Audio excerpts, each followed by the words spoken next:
This show is brought to you by Manscaped. Use the code AFTV for 20% off your order and free shipping at manscaped.com.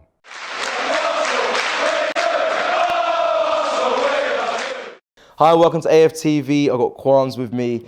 Just won 5. Oh, you're smart. Just won 5-1. I'm crying. And, you're crying. No, crying listen. inside. You've seen the past two fan cams. You've seen. You was in the watch along. You felt the mood. I'm sure it'd be very different at the stadium. But you're smiling. You're happy with the result today. Was it a good performance for the lads?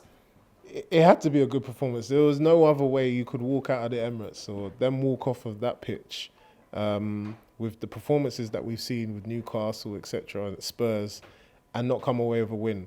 So the pressure was on them in that sense. But when the pressure really counted, they let us down. They let the fan base down. They let the manager down. They let themselves down because, you know, we were seen to be, you know, relegation favourites at the start of the season. We was tipped to not do well. We didn't do well the previous seasons, finishing 8th. We hit the ground running at a certain point in the season, and it led us to believe that, you know what, we could actually do something here. Someone said, I can't remember, it was a week ago or something, we was in 4th spot, we had 3 games, or a few weeks ago, we had 4th spot, 3 games in hand. Everyone would have said, you know what, we could do this. And it's the fact that we're at the end of it now.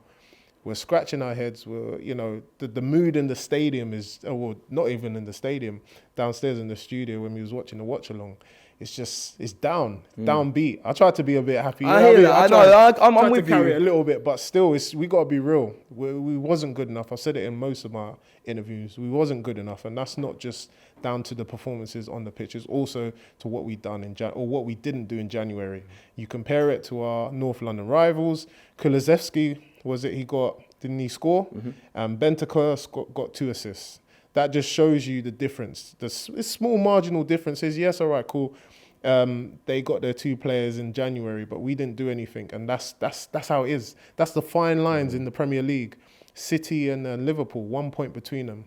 It's the fine lines. It's those small things, and you would think as a club, you would look at it and you look at the history of the Premier League and how it's always evolving. That we can't do the same. We can't have the same blueprint that we once had maybe 10 years ago, where we were feeding through the youngsters and we're going to hope that they're just going to go through and smash everyone. It doesn't go like that now.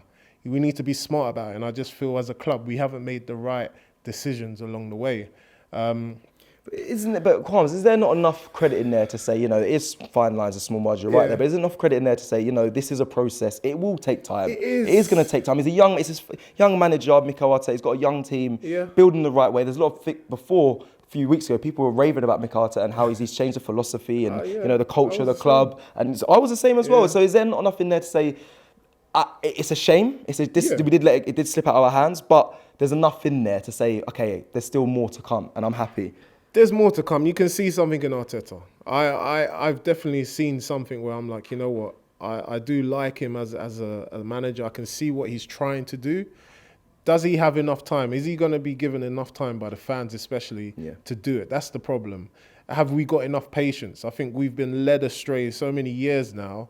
We're not on this whole, okay, let's just see how it goes. We want results. Hence the reason why Conte got brought in for Spurs, and that's what they've done. So I can see what he's trying to do. I can see the philosophy. I can see the culture, and he's bringing the fans together, and the players are playing for each other now, and they know some of them know what it means to put the badge on, obviously, but it's just, I don't think he's run out of time. Arteta's running out of time. Next season is going to be a big season for him. It should be any season, but next season especially, because he's got nowhere to hide now.